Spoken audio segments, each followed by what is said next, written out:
Okay, let's do some more drums.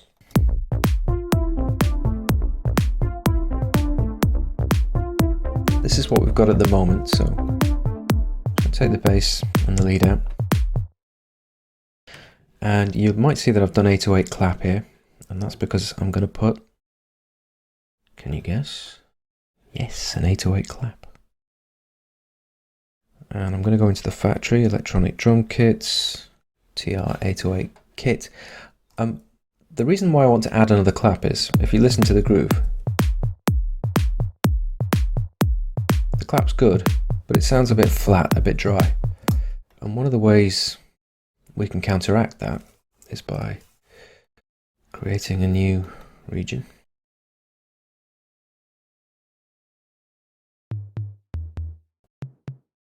I see the instrument naming hasn't reached the EXS24 yet. Okay.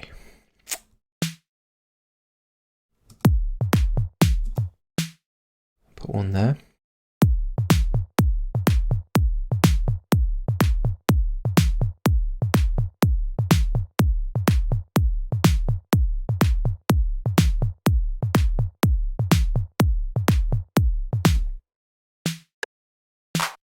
In fact, I'm going to use that one.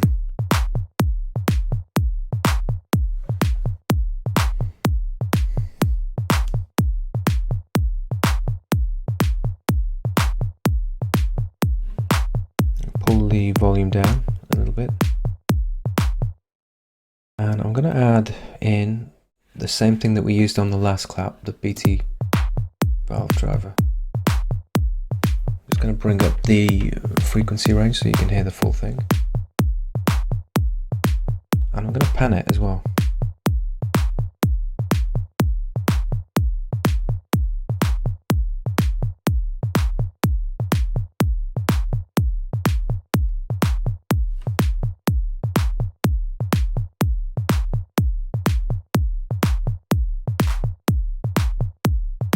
And if you go to your lists on the right hand side, you can actually micro shift these elements.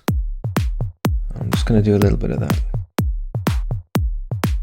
just to humanize it slightly, and then maybe add some sample delay as well, but I'll link the channels. Do it in milliseconds, just kind of easier dealing with that. So just by putting that clap in a slightly different place, slightly different timbre, we've kind of humanized it a little bit and made it a bit more interesting, because each clap is now hitting slightly differently. Well, not each clap, it's each alternate clap has a different sound, which creates an illusion of movement. The next thing I want to add in is like a really intense hat, like a kind of sound. And one of the great things about Logic is that you've got so many resources here already. Now, if you go into your Apple loops, obviously I have a lot of third party, but Apple's own Apple loops, there's so many things to choose from. And I found this Heavy Hat Beat, which is a very classic sounding 80s drum machine hat and snare loop. So let's pull that into the track and hear how that sounds. Hit L. It's pretty good, but it's got that snare hit in it that I don't really need. In fact, I'm just gonna focus on the first bar, because that's actually all we need to look at, to edit. And I've got the scissors as my secondary tool. One of the nice features of Logic is if you press Alt at the same time, you can divide multiple, and it will divide across each of the transients according to the transient length that you specified on your cut. And I can see immediately, I'm going to solo it so you can hear it more easily. So we're just going to mute those out. So that gets rid of the snare, but it still sounds a bit rough. So I'm going to delete them completely. Beg your pardon. And I'm going to replace the snares with hats, which kind of works, but this one you might hear has a bit of a kind of suck into that snare that used to be there. So what I'm going to do is apply a fade and then just physically pull it back a bit. You see that it moves in proportion to where the audio file ends, which is what you want, really. It's getting closer, but I can hear the reverb tail of the snare there. And we can just combat that by just replacing it with other ones. Like there, for instance.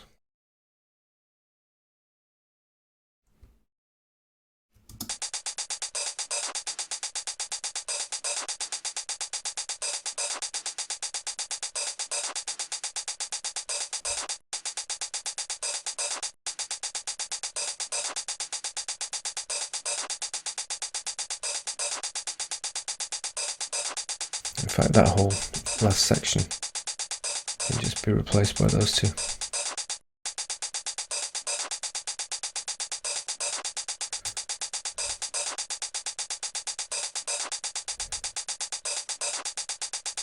Try and identify that little suck.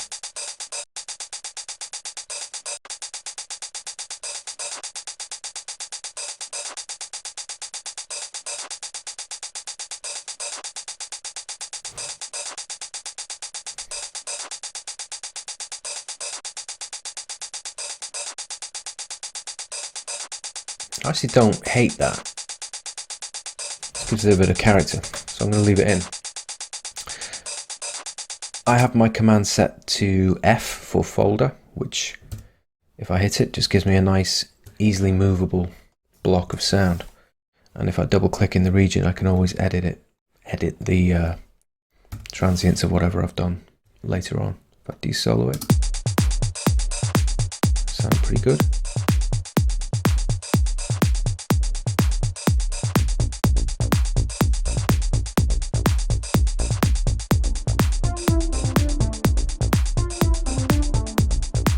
Okay, that's good.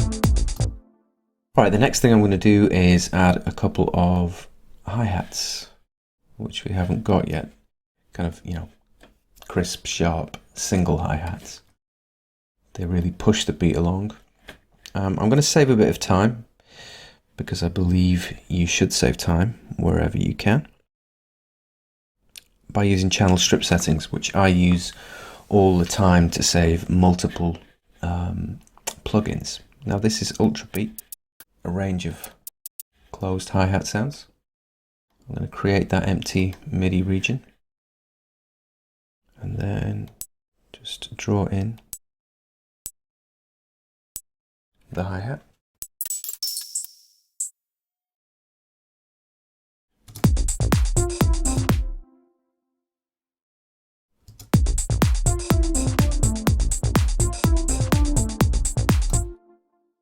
Going to solo it so you can hear a little bit more what's going on. I've got channel EQ with just a very little bit of high shelving and a little notch curve here at around 2000 Hertz. If I do it the other way, you can hear the frequencies that I'm trying to remove. And then I've got this little tape tube warmer, and it's part of the Nomad Factory Essential Studio Suite. Older plugins, but this one sounds great because it's got this tape warmer, which just lets things like hats really kind of spit out a little bit and get a nice place in the mix.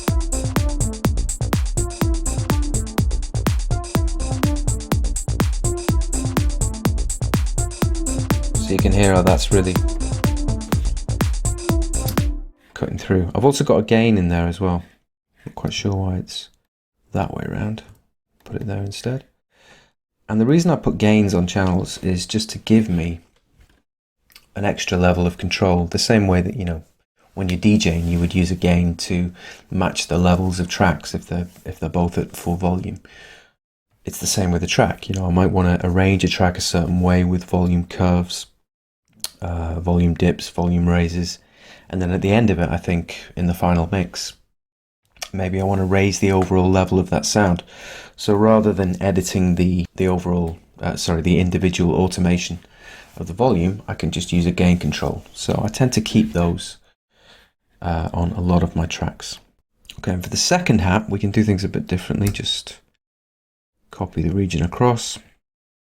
We're going to choose the channel strip setting again. And I'm going to choose this. Ignore that, I don't think it's using it. And then I want to select the particular hat that I want to use.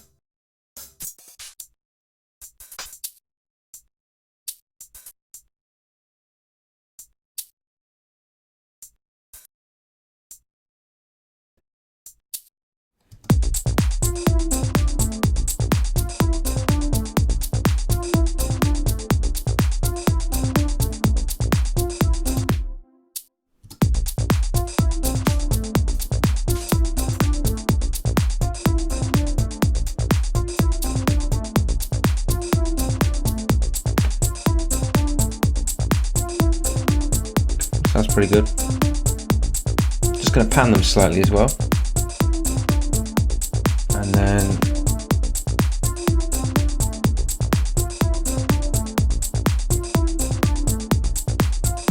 as with all my drums, make them blue. Okay, I think that's quite a lot for this one video, so I'm going to leave it there, and I'll see you again for some more drums in the next video.